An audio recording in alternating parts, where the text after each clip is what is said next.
Well, the first speaker from Bahrain, the ambassador, said, "We are here to condemn the unprovoked attack on us by Iran." Unprovoked.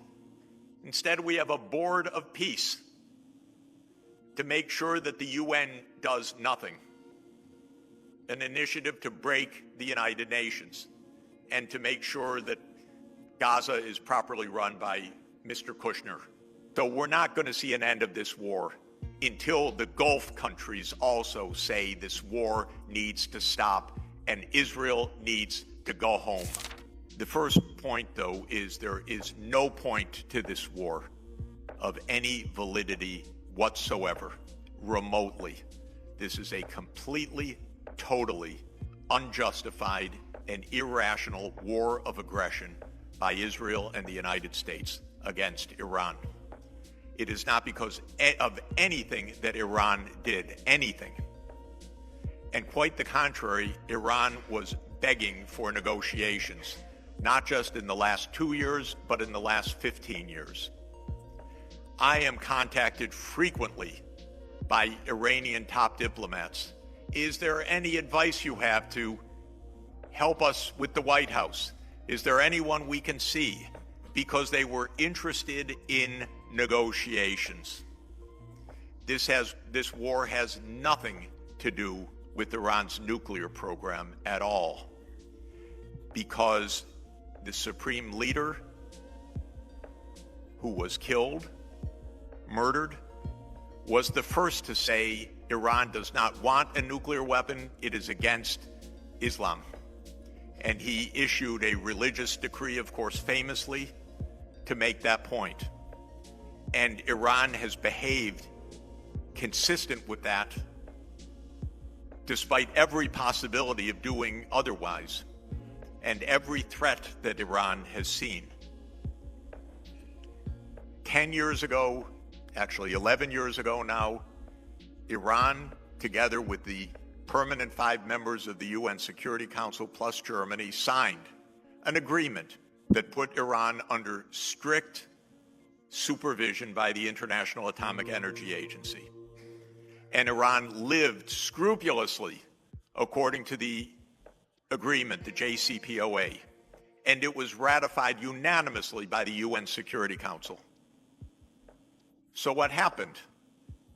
In 2018, Donald Trump ripped it up under the urging of Mr. Netanyahu, the same two who are the aggressors of this war. They ripped up the agreement that accomplished what Mr. Trump claims he's aiming to accomplish, to ensure a safe nuclear program, which Iran was the first to insist on, which the Supreme Leader was the first to insist on, and which the country had put itself under full IAEA scrutiny and lived up to that scrutiny rigorously. This has nothing to do with nuclear weapons, because that agreement was already reached. Of course, after Trump ripped up the agreement, then they assassinated Iranian leaders and scientists. They blew up one of the nuclear facilities. This is America's way of saying, why don't you negotiate with us? This is brutal. Of course, last year, the Iranians went back to the negotiating table. I met with President Pezeshkian on the margins of the UN General Assembly. He is a man of peace, undoubtedly. He's a heart surgeon. He spent much of the meeting explaining when you are a surgeon and you're looking down on the patient, you don't even care who the patient is. You know your responsibility is to save the patient. He wants peace. I only felt when I met him is that he's too nice because he's confronting my government, unfortunately. So as they went into the 6th round of negotiations, Israel bombed them with U.S. help. And then the United States joined in. That's called negotiating from an American point of view. Then 6 months passed. The Iranians, they're very nice people. They believe in negotiating. I tried to warn them, actually, speaking with the foreign minister and speaking with others, be careful. They said we need to negotiate. They entered into negotiations again, and then when they were meeting to discuss the results of the forward movement of the negotiations, then Mossad told the CIA, they're all meeting together, let's kill them. That's the idea of what passes for geopolitics today. We've not seen something so crude and so violent since the fascism of World War II. This exceeds every other case. They don't care about what it looks like right now. They're on a murder spree, the United States and Israel. Donald Trump even said, it will be fun to bomb them again. This is a madness. This is not policy. It's extraordinarily dangerous. Now, just to elaborate, what is really happening here? We have two strands that need to be understood. One is the deep underlying policy, which is of Israel and the United States, and the other is the more short-term circumstance. The long-term policy has been, for decades, a policy of hegemony, where the United States aims to run the world and Israel aims to run the Middle East. Nothing more than that. It is hegemony tied together. People often ask, well, is it Israeli lobby making the U.S. do this? Not quite. It is a full partnership. It is Mossad and the CIA working together for a common purpose, that Israel will control its region as part of the United States controlling the world. Of course, this is mass delusion. Can you imagine my country with 4% of the world population presuming to control the world? 4%? And the world doesn't want this, and nor should it want this. But that is the idea. It has been the idea for decades. And when this war started, Mr. Netanyahu tweeted, "This is my 40-year dream come true." That is accurate, by the way. I had to correct myself. I've been saying for years that it's his 30-year dream come true. I missed the 10 years before he became prime minister. But since the day he became prime minister in 1996, his aim has been to control the Middle East for the purpose of what they call Greater Israel. This is a delusion that can get the whole world into world war. The United States is even more delusional because it doesn't aim just at the Middle East, it aims for the world.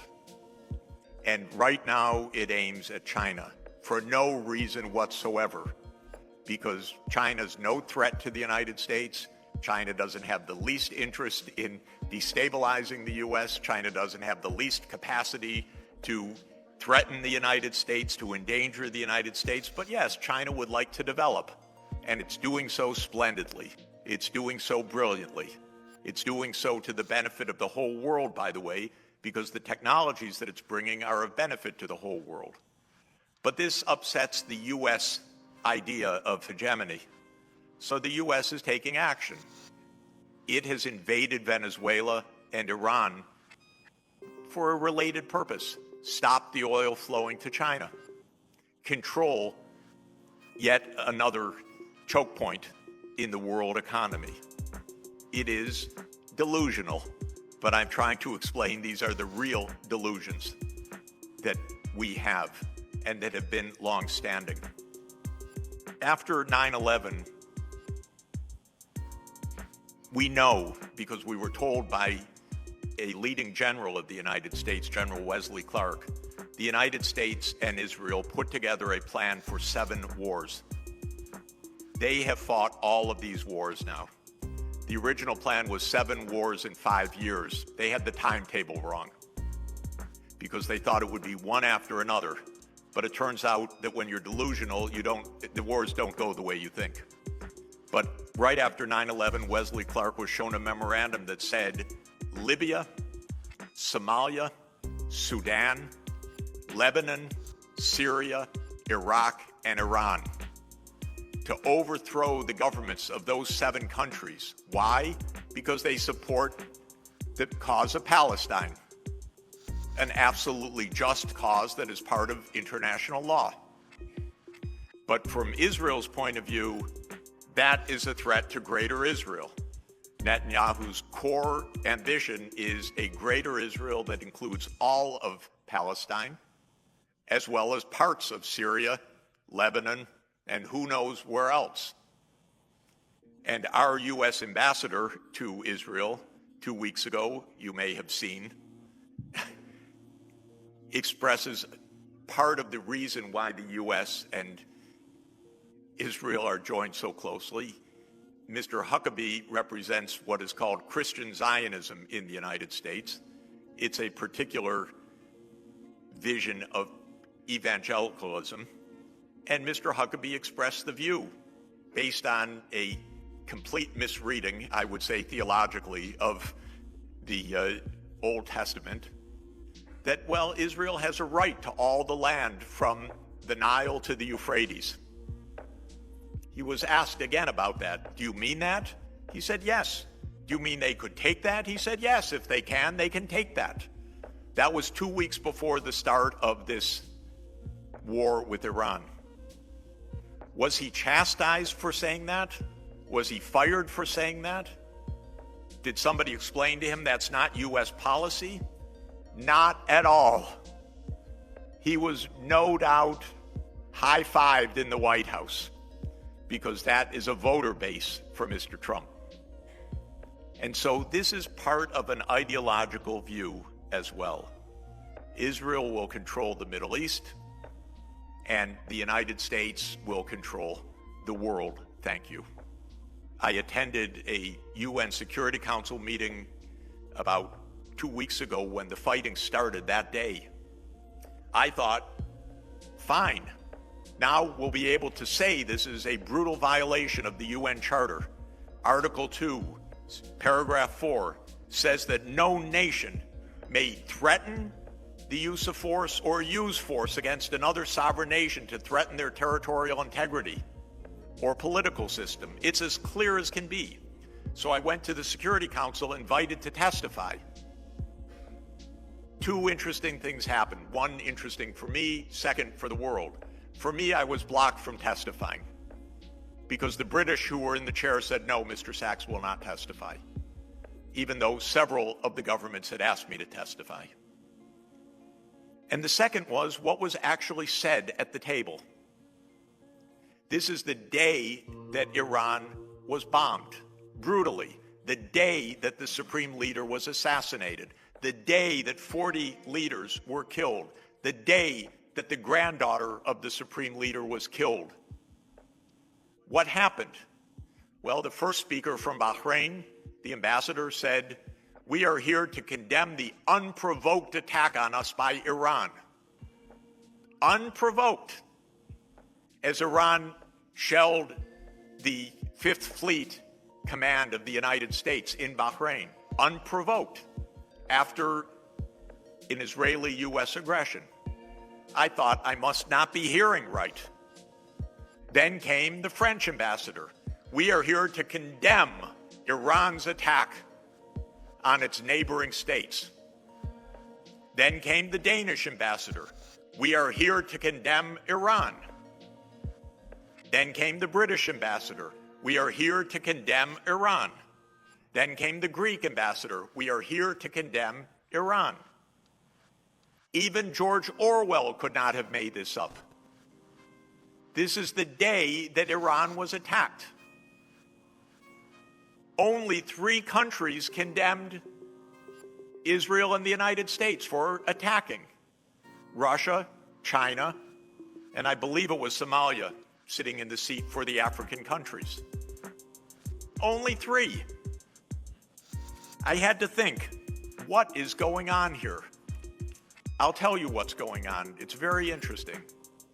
Everyone that said that has an American military base on their soil. They are not sovereign countries. They dare not speak. They host the US military, they host the CIA, they watch their backs. Bahrain, Greece, US, UK, France, Denmark, Latvia, Colombia, and Panama.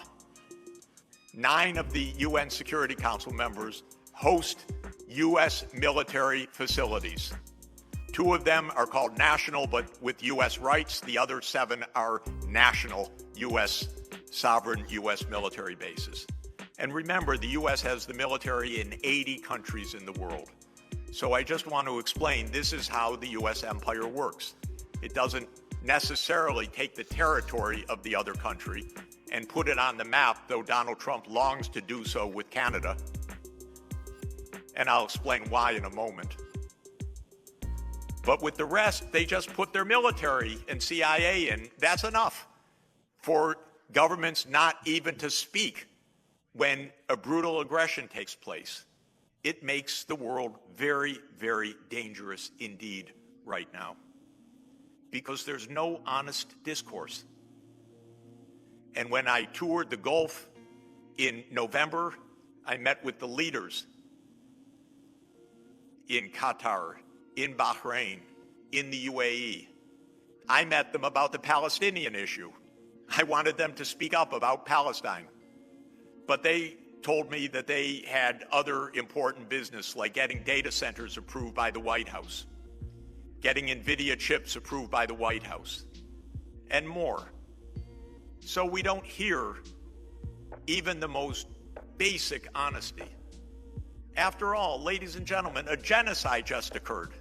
A genocide before our eyes. The first genocide in history captured on video. And we don't even say a word about it anymore. Instead, we have a board of peace to make sure that the UN does nothing. An initiative to break the United Nations and to make sure that Gaza is properly run by Mr. Kushner, not by the Palestinians.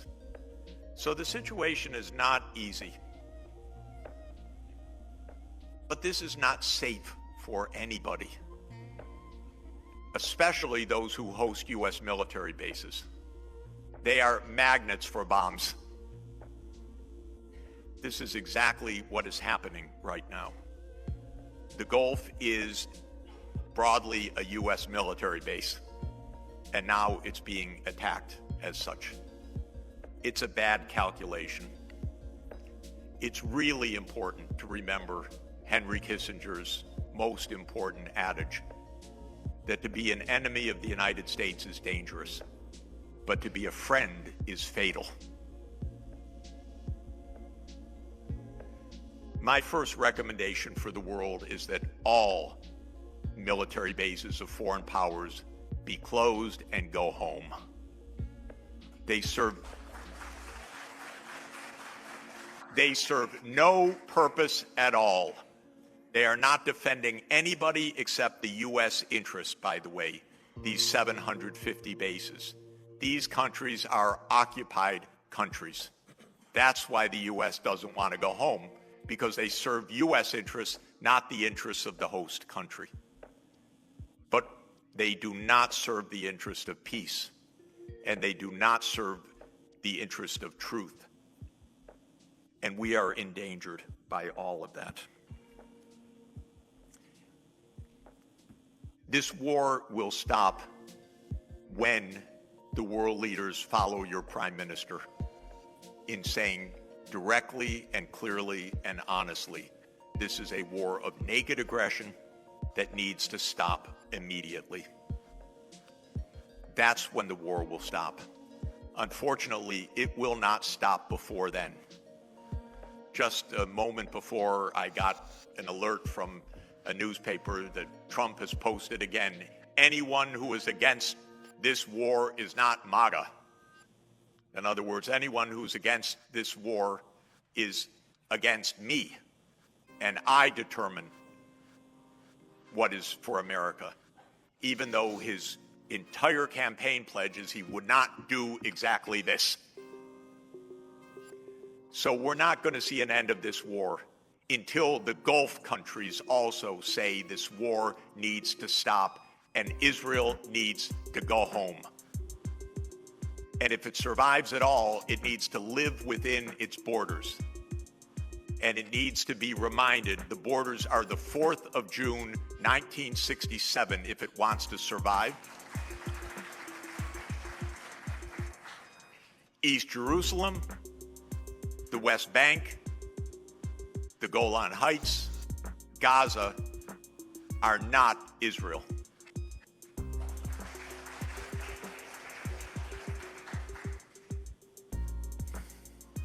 That's how this war can end.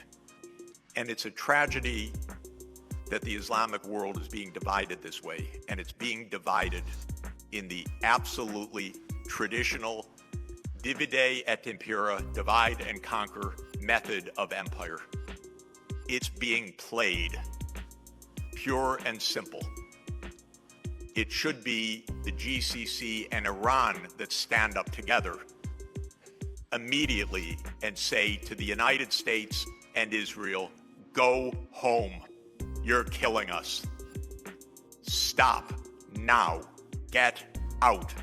It is not your place. And if these countries in the Gulf are smart, they will close these bases. They give no protection at all to these countries, only provocation and only a loss of sovereignty. And if the world would say this, we would also have a state of Palestine. Sometimes it seems it's the Arab countries that are the least interested in this, but we know why, for the reasons I'm explaining. The whole world knows the truth, except for two countries, the United States and Israel.